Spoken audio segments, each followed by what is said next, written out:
അപ്പോൾ വിജയകുമാർ, ഈ പഞ്ചാബ് മോഡൽ പ്രസംഗത്തിന് ഞാനുമായി എന്ത് ബന്ധം ചോദ്യമാണ്. അതിന്റെ വേരുകൾ തേടുമ്പോൾ ഈ പഞ്ചാബ് മോഡൽ പ്രസംഗം നടത്തിയ ആൾ കൊട്ടാരക്കരയിൽ നിന്നതാണ്. അത് മാത്രം ആ താലൂക്ക് ആ പ്രാദേശിക ബന്ധമല്ലാതെ മറ്റൊരു ബന്ധവുമില്ല. പക്ഷെ ഞങ്ങളുടെ നാട്ടിലെ ആളുകൾ പറഞ്ഞത് ഈ പഞ്ചാബ് മോഡൽ പ്രസംഗം നടത്തിയ ആളിന്റെ ഉശിരാണ് അത് കാണിക്കുന്ന പറഞ്ഞു. പക്ഷേ അങ്ങനെയാണെങ്കിൽ അതിൽ വേറൊരു കാര്യമുള്ളൂ. അത് കേവലം ഒരു നാവുപിഴ മാത്രമായിരുന്നോ എന്ന ചോദ്യമുണ്ട്. ആ ഒരു ചോദ്യമുണ്ട്. അത് പർപ്പസ്ഫുൾ ആയിട്ട് എന്റെ ഒരു നിരീക്ഷണത്തിൽ ഞാൻ ആ പ്രസംഗം കേട്ടിട്ടുണ്ട്.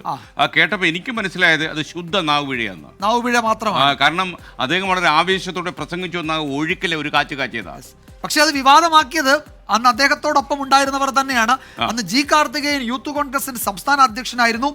ആ ജി കാർത്തികേയനാണ് ആദ്യം ആ വിവാദം ഇങ്ങനെ ഉയർത്തിക്കൊണ്ടുവരികയും കേരളമാകെ അതൊരു കൊടുങ്കാറ്റ് പോലെ ചർച്ച ചെയ്യാൻ തുടക്കമിടുകയും ചെയ്തു. മാത്രമല്ല KPC അധ്യക്ഷനായ KM ചാണ്ടിയുടെ മകനാണ് അതിനെതിരായിട്ട് കോടതി പോയത്. കോടതി വിധി വന്നാണ് അദ്ദേഹത്തിന് മന്ത്രിസ്ഥാനം പോകേണ്ടത്. ആരെക്കുറിച്ചാണ് ഈ പറയുന്നത് നിങ്ങൾ എന്ന് ചോദിക്കുന്നുണ്ടാവും. സാക്ഷാൽ R ബാലകൃഷ്ണപിള്ളയെ കുറിച്ച്. അദ്ദേഹമാണ് പഞ്ചാബ് മോഡൽ പ്രസംഗം നടത്തിയത്. മന്ത്രിസ്ഥാനം അദ്ദേഹത്തിന് കളയേണ്ടി വന്നു. അതോടെ വിവാദമായത് 1985 മെയ് 25 എറണാകുളം രാജേന്ദ്ര മൈതാനത്ത് R ബാലകൃഷ്ണപിള്ള നടത്തിയ പ്രസംഗം ഇങ്ങനെ: കേരളത്തിന് അനുവദിച്ച കോച്ച് ഫാക്ടറി പഞ്ചാബിലേക്ക് കൊണ്ടുപോയി. ഭൂട്ടാ സിംഗിന് പോലും കടന്നു ചെല്ലാൻ വയ്യാത്ത പഞ്ചാബാണ്. കേരളത്തിന് അർഹമായത് കിട്ടണമെങ്കിൽ പഞ്ചാബിൽ സംഭവിക്കുന്നതെല്ലാം ഇവിടെയും ഉണ്ടാകണം. അതിന് ചോരയും നീരുമുള്ള യുവാക്കൾ രംഗത്തിറങ്ങണം. ഐക്യ കേരള പിറവി മുതൽ ആരംഭിച്ചതാണ് പാലക്കാട് കോച്ച് ഫാക്ടറിക്കുള്ള സമ്മർദ്ദം. ഇന്ദിരാഗാന്ധിയുടെ കാലത്ത് അത് പാലക്കാട് അനുവദിച്ചു. സിഖ് കലാപം ശമിപ്പിക്കാൻ രാജീവ് ഗാന്ധി പഞ്ചാബിലെ കപ്പൂർത്തലയിൽ കോച്ച് ഫാക്ടറി അനുവദിച്ചു.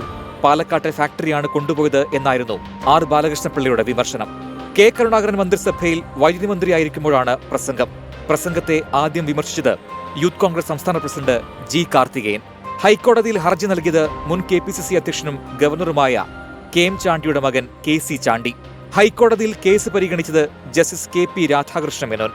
മന്ത്രി നിരപരാധിത്വം തെളിയിക്കണം എന്ന പരാമർശത്തോടെ R ബാലകൃഷ്ണപിള്ളയ്ക്ക് നോട്ടീസ് അയക്കാൻ ഉത്തരവിട്ടു. ഇതോടെ രാജിവെക്കാൻ കെ കരുണാകരൻ ആവശ്യപ്പെട്ടു. മാതൃഭൂമി പത്രം വാർത്ത പ്രസിദ്ധീകരിച്ചത് എഡിറ്റർ MD നാലാപ്പാട്ടിന് വ്യക്തിപരമായുള്ള വിരോധം കൊണ്ടാണെന്ന് R ബാലകൃഷ്ണപിള്ള ആത്മകഥയിൽ എഴുതി. ആ വാർത്ത റിപ്പോർട്ട് ചെയ്ത സണ്ണിക്കുട്ടി എബ്രഹാമിനെ MD നാലാപ്പാട്ട് ആയുധമാക്കിയതാണെന്നും ആത്മകഥ. ആദ്യം KM മാണി പ്രസംഗിച്ചു, പിന്നീട് PJ ജോസഫ് പ്രസംഗിച്ചു. അവരുടെ രണ്ടുപേരുടെയും ഗംഭീരമായ പ്രസംഗങ്ങളായിരുന്നു. അതിന് തുടർന്ന് മൂന്നാമതാണ് ബാലകൃഷ്ണപിള്ള പ്രസംഗിക്കുന്നത്. മാതൃഭൂമിക്ക് വേണ്ടി ഞാനാണത് റിപ്പോർട്ട് ചെയ്യാനായിട്ട് പോയത്. ശ്രീ ബാലകൃഷ്ണപിള്ളയെ ഉപദ്രവിക്കാൻ ശ്രമിച്ചവരുടെ ഒരു ഉപകരണമായി മാറി. അതുപോലെ തന്നെ ഇത് അദ്ദേഹത്തിൻ്റെ പ്രസംഗം പല ഭാഗങ്ങളും മുറിച്ചു മാറ്റിയാണ് ചെയ്തത്. അത് സണ്ണിക്കുട്ടിയാണെന്ന് കരുതുന്നില്ല, പക്ഷേ എന്നെക്കൊണ്ട് ചെയ്യിക്കുകയായിരുന്നു എന്നൊക്കെയുള്ള രീതിയിൽ അദ്ദേഹത്തിൻ്റെ ആത്മകഥയിൽ എഴുതിയിട്ടുണ്ട്. വാസ്തവത്തിൽ മാതൃഭൂമിക്ക് ഇതിനകത്ത് യാതൊരു പങ്കുമില്ല. കാരണം അന്ന് ഞാനൊരു ഒരു വളരെ ജൂനിയറായ കബ് റിപ്പോർട്ടറാണ്. അപ്പം ഒരു ഗൂഢാലോചനയോ അല്ലെങ്കിൽ ഒരു ട്രാപ്പ് ഉണ്ടാക്കിയതാണെങ്കിൽ, ഒരു കെണി ഒരുക്കിയതാണെങ്കിൽ ഒരിക്കലും മാതൃഭൂമി ചെയ്യില്ല. ഒരു വാചകത്തിന്റെ പേരിൽ മന്ത്രിസ്ഥാനം പോയ R ബാലകൃഷ്ണപിള്ളയ്ക്ക് തിരികെ പ്രവേശിക്കാനും സഹായകമായത് കോടതി വിധിയാണ്. സിംഗിൾ ബെഞ്ച് പരാമർശം ഡിവിഷൻ ബെഞ്ച് നീക്കിയതോടെ കൃത്യം ഒരു വർഷത്തിനു ശേഷം 1986 മെയ് 25 വീണ്ടും സത്യപ്രതിജ്ഞ.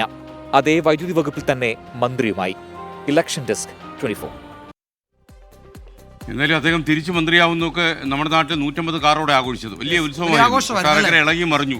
ആ സമയത്തും കൊട്ടാരക്കര ബാലകൃഷ്ണപിള്ളയ്ക്ക് ഒപ്പം നിന്നു അല്ലേ? അവർക്ക് ബാലകൃഷ്ണപിള്ളയിൽ തുടങ്ങുന്നു, അവിടെ ഒടുങ്ങുന്നു. അതിനപ്പുറം അവർക്കൊരു ജീവിതമില്ല. അപ്പോൾ എന്ത് രാഷ്ട്രീയ തീരുമാനം വന്നാലും കൊട്ടാരക്കരക്കാർക്ക് ബാലകൃഷ്ണപിള്ള സാറിന്റെ തീരുമാനം. അപ്പോൾ അതിനകത്തൊരു ചെറിയ പ്രശ്നം ഈ വയലാ രാജേന്ദ്രൻ ചോദിച്ചിരിക്കുന്നു. RV പിള്ളയുടെയും ഗണേശൻ മന്ത്രിയുടെയും ബന്ധുവാണ് SKN എന്ന് കേട്ടിട്ടുണ്ട്.